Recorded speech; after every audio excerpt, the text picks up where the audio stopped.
excelente tarde de segunda-feira para você, ouvinte aqui do Panorama do Dia, ouvinte e espectador.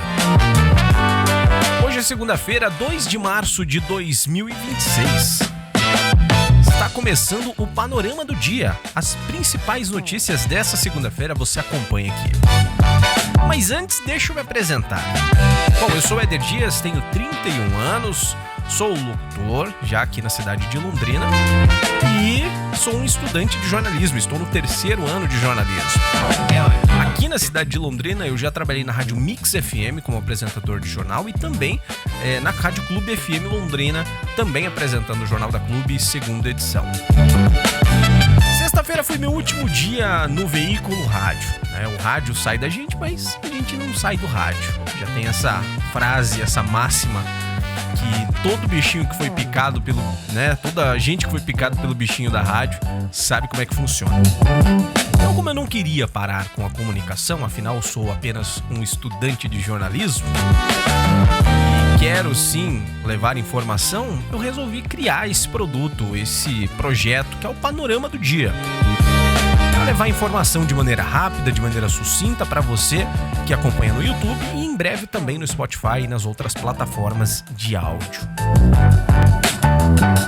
Então vamos começar aqui com os nossos destaques de hoje, desta segunda-feira, dia 2 de março de 2026.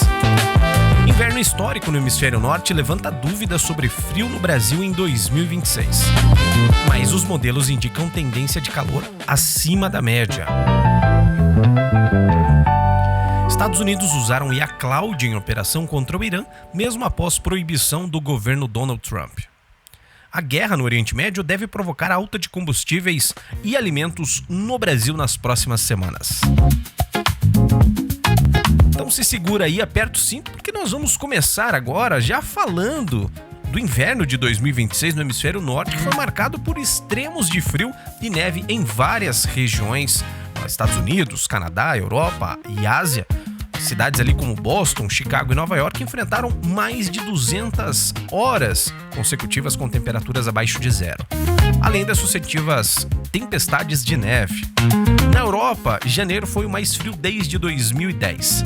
Os países da Escandinávia registraram temperaturas abaixo dos 40 graus negativos. Moscou teve um dos invernos mais rigorosos da história recente, com acumulados recordes de neve e paralisação de aeroportos. No Japão, para se ter uma noção, regiões acumularam mais de 5 metros de neve em fevereiro.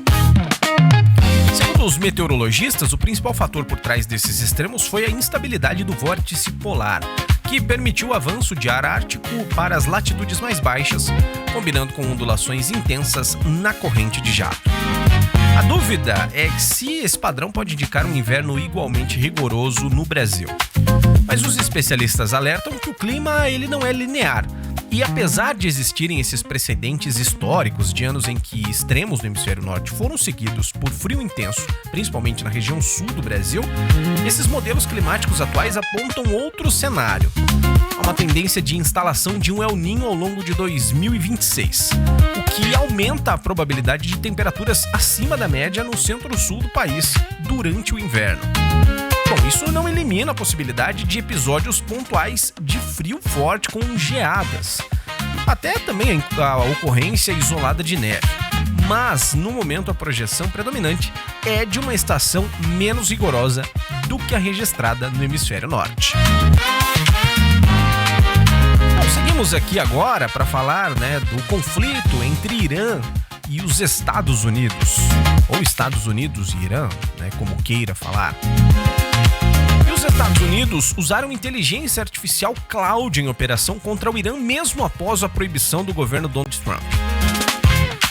Os Estados Unidos usaram essa inteligência artificial da empresa Anthropic durante o ataque ao Irã, mesmo após determinação do presidente Donald Trump para suspender o uso da ferramenta em agências federais. A informação foi divulgada pelo Wall Street Journal, que cita fontes ligadas ao governo americano. Segundo a reportagem, o Comando Central dos Estados Unidos empregou o sistema para gerar avaliações de inteligência, identificar possíveis alvos e simular cenários estratégicos de guerra. Esse uso teria ocorrido não apenas no Oriente Médio, mas também em outras operações militares ao redor do mundo. Essa decisão de banir a Anthropic partiu após divergências entre o governo e a empresa sobre limites de utilização da tecnologia em redes classificadas. Trump classificou a postura da companhia como inadequada para os interesses de forças armadas. Nesse caso, reacende o debate sobre o uso de inteligência artificial em cenários de guerra. Especialistas apontam que a tecnologia pode ampliar a capacidade de análise e acelerar decisões estratégicas, mas também levanta questionamentos sobre controle humano, responsabilidade e limites éticos em operações militares. E vamos à nossa última aqui de maneira muito rápida, muito sucinta para você, do panorama, para ainda assim falar dessa guerra, desse conflito no Oriente Médio, porque deve provocar alta de combustíveis e alimentos no Brasil e também em outras regiões nas próximas semanas já. Essa escalada do conflito envolvendo os Estados Unidos, Israel e Irã já começa a impactar os mercados internacionais e pode sim atingir diretamente o bolso do consumidor brasileiro. O principal reflexo esperado é sobre o preço do petróleo. O risco de fechamento do Estreito de Hormuz, por onde passa cerca de 20% do fornecimento mundial da commodity, elevou a tensão nos mercados. Após os ataques ao Irã, o barril do tipo Brent subiu 13%, se aproximando dos $82. Caso o valor ultrapasse a faixa dos $85 e o conflito se prolongue, o impacto poderá ser sentido no Brasil entre 15 e 30 dias. Mesmo sendo o produtor do petróleo, o país segue a referência internacional para a definição dos preços. Isso significa que o aumento no mercado externo tende a pressionar combustíveis como gasolina, diesel, afetando o transporte e em cadeia com preços do alimento.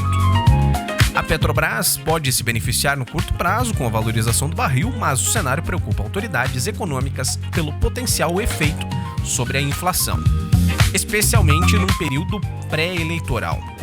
E o governo segue monitorando a situação e avalia medidas para reduzir os impactos sobre o consumidor.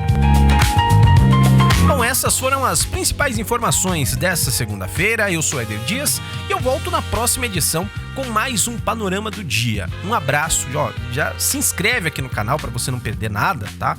Fica à vontade aqui para comentar, para deixar o seu like, participe. E a ideia é fazer esse programa, esse projeto, para você que está aí do outro lado da tela ou do outro lado dos fones, por que não, também através das outras plataformas digitais. Então, um abraço e até a próxima.